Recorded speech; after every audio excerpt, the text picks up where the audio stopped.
Yo, what up, Street Togs? Bitcoin Vlogs, MSTR Togs, or Kim the House? Alright, some thoughts. Why, Bitcoin maxis should liquid. So, funny thoughts.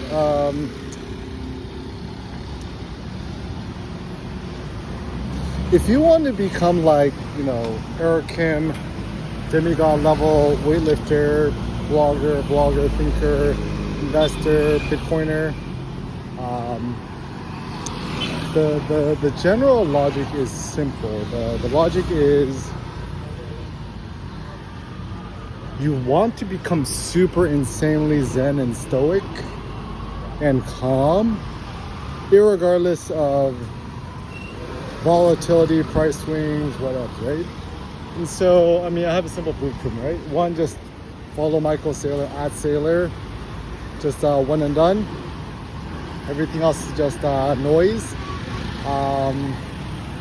And I think the simple thing is, every day you should go to the gym at least once, even if you don't crush a new personal record. That's fine. I think to me, like going to the gym, essentially it's like my ultimate time to like zen out, think more creatively, and also to innovate. So my first general thought is all truly great ideas happen to you while you're moving, you're at the gym, lifting weights, whatever's, not when you're just at home on your phone, right? And even our best friend Nietzsche said, trust no thought that doesn't come to you while you're essentially enjoying the great outdoors. And the reason why this is a very important thought is, I think it's true. I think indoor thoughts are not good thoughts. Outdoor thoughts, or even gym thoughts, are the best. The general idea is, I think Bitcoin investing is like 99.99% hormonal and testosterone led. I can't speak for women, but I think we men, we get huge testosterone rushes from the markets. That's why we love it. Even like what Taleb said, him being inspired to get the pink Rolls Royce when he first joined the Wall Street. And I think picking up where everyone else took off. So first, I'm still pretty shocked that most of my millennial friends, besides my best man, haven't bought more Bitcoin and or MSTR strategy stock yet. Even one of my good friends bought like 300 Bitcoins back in the day, and then he panic sold it, and now I'm sure he's regretting that dearly. But once again, the optimistic thought is one should not ever feel regret, rather only smell opportunity. And think about it this way, like if Bitcoin hits $50 million a coin, it doesn't matter what price you buy it at, you'll still be up. As a consequence, my saying is not even God could time the market. And so market timing is all pseudoscience. Like, Saylor has some wise sayings. I'll be buying the top forever. And I guess the philosophical thing you gotta think about too is, are you buying Bitcoin to just become super mega rich? Or is it like some sort of philosophical, ethical modus operandi goal in which Bitcoin becomes more of a kind of maybe a metaphor of what you truly believe in? Now, for me, I'm all about, freedom. Economic freedom to me is like the Archimedes lever. until you're self-employed, you don't have to get into a boring ass job. You ain't gonna live your best life. And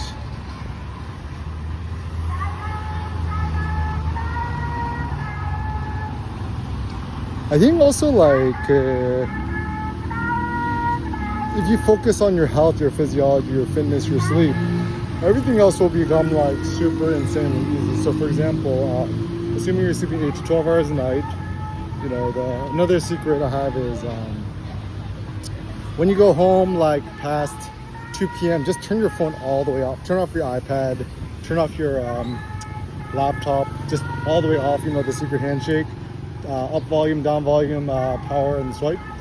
And the general thought I have is honestly nothing productive is ever done after even like 2 p.m. And so just reserve the morning hours to drink your coffee and do your works. The rest of the day, just go to the gym, walk around, chill, talk to people. I think the goal should be to have a life of leisure. OTM, as our best friend Seneca said,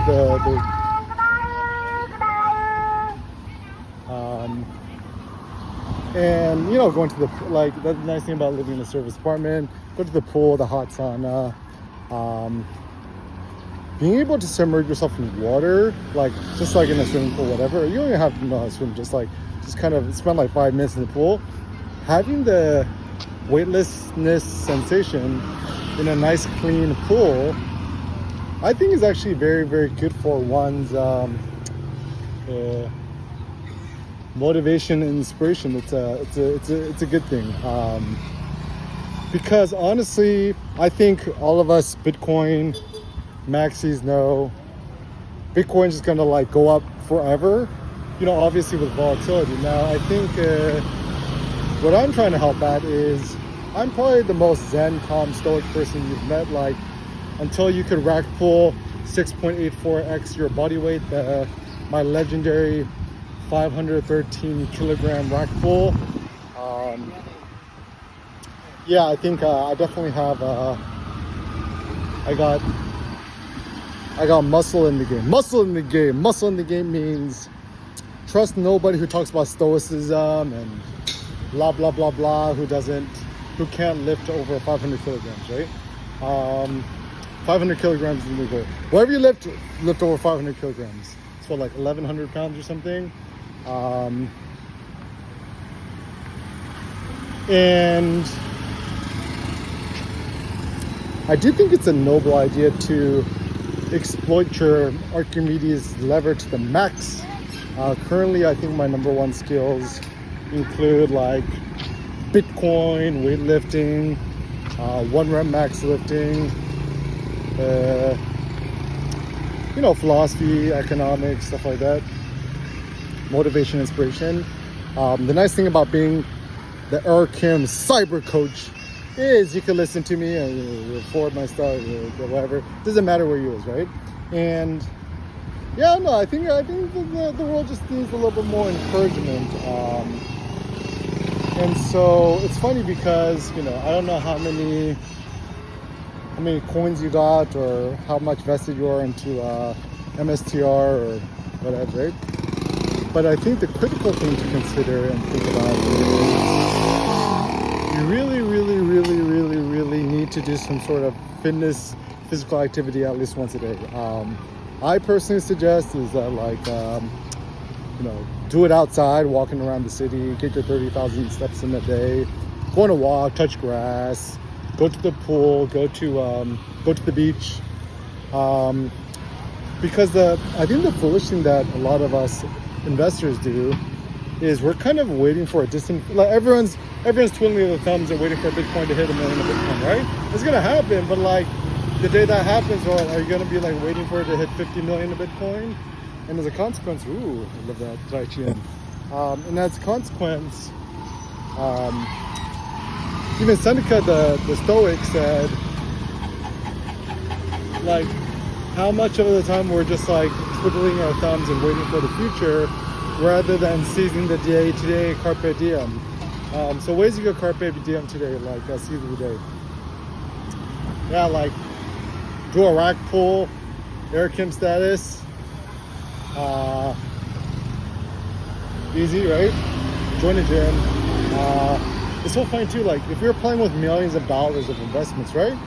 Come on, you can afford a gym membership. Like it's so cheap. Like, or Titan.Fitness, just buy yourself a mega rack. The best bar is the Texas Power Squat Bar. Get the Texas Mega Squat Bar Monster Bar if you have the chance.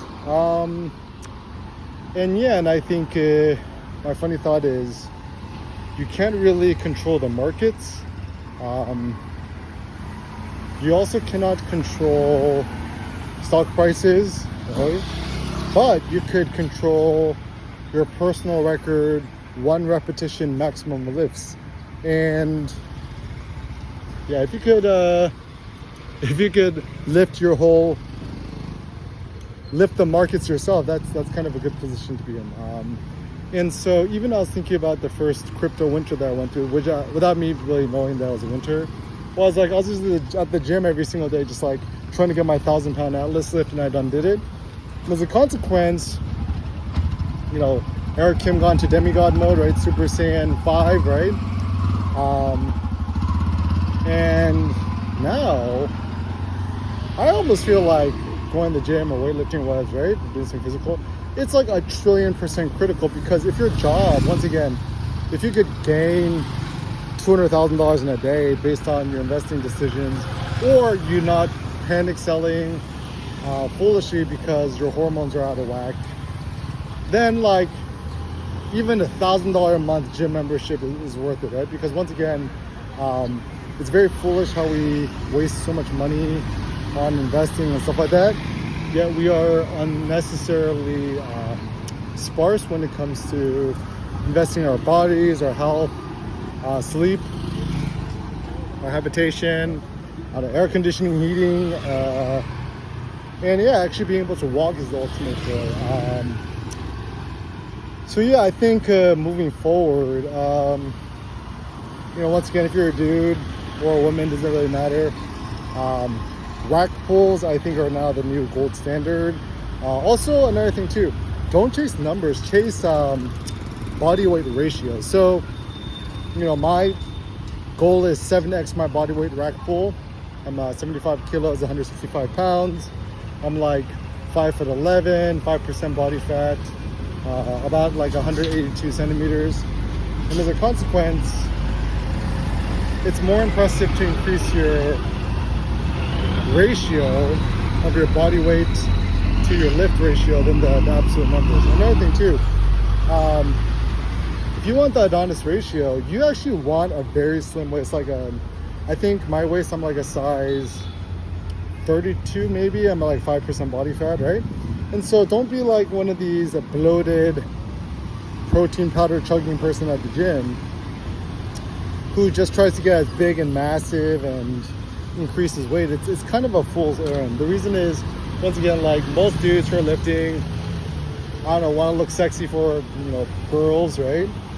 But the truth is, the real sexiness is like you essentially want to look like Brad Pitt from Fight Club. Eric Kim's the new Tyler Durden, rather than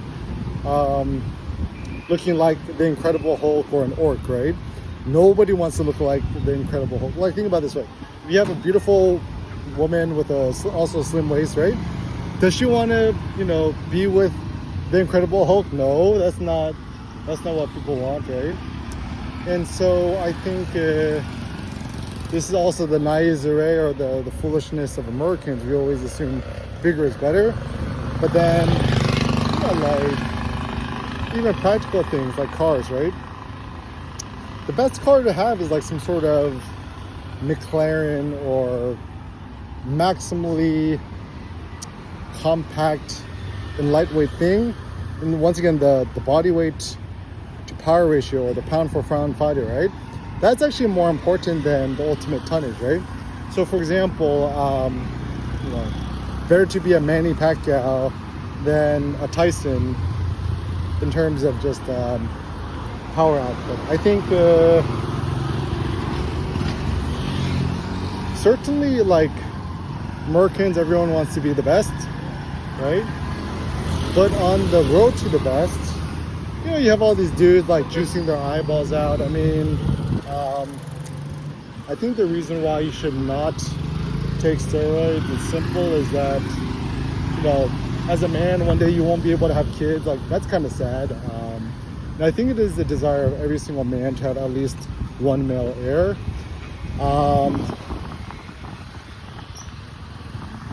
And yeah, so don't be a dummy boy. And I think also the thing too is other cautionary tales, like Ronnie Coleman is essentially a cripple. Arnold was smart because he got off the juice at its peak, and he knew that if he wanted to be like rich, successful, and famous and influential forever, he had to get off the gear, right? And so I think also another thing I'm trying to encourage is creating like a new male standard of attractiveness. Once again, the secret is reducing your body fat to like 5%. Like it's like super easy. I don't take any supplements, not even protein powder, right? Black coffee, water, intermittent fasting, 100% carnivore, red meat, eggs, bone marrow, whatever's, right? In the evenings when I break my fast, like I've been sleeping earlier. Like our new bedtime is like 6:30 p.m. And I try to get up. I mean, I just wake up naturally, and I'll naturally wake up at like 4:30, right? So if I sleep at 6, oh yeah, I'm like clocking in my 9 hours, right? Bone marrow, bone broth soup, it's all good, right? Yeah, so I'll break my fast around like 3 p.m. or whatever. I call it a dinner, a lunch and dinner. I mean, I like to eat kimchi, and like in Korean they call it getnip, the sesame seed leaf, because I think it tastes good for digestion. Drink, like, you could just chew on like ginger or like ginger tea. And yeah, like there's really zero reason anymore to eat rice, carbs. I mean, come on, guys. Like, I think I've proven it. And also like certain things. One, I'm not a genetic outlier. I'm like a super normal looking dude. Like 2, I don't even consume protein powder. 3, I lift fasted. That means no breakfast, no lunch, only 100% carnivore dinner. I try to aim for like 2 kilograms or like 4 pounds of meat every evening, right? And I think the biggest reason you should also trust me too is that like I have no hidden incentive or motivation to, do whatever, because like I'm already independently rich through Bitcoin. And so I think the reason why Bitcoin is so honest is because you don't have to worry about getting sponsorships, because you're not monetizing based off of your whatevs, right? And so typically anybody who has sponsorships, ads, I mean, don't trust them, because if the livelihood of your family and your 2.5 kids and dog, right, is predicated on your performance, it would almost be irresponsible to not take steroids. And so typically just like go down the funnel long enough. 99% of the motivations tend to be economic.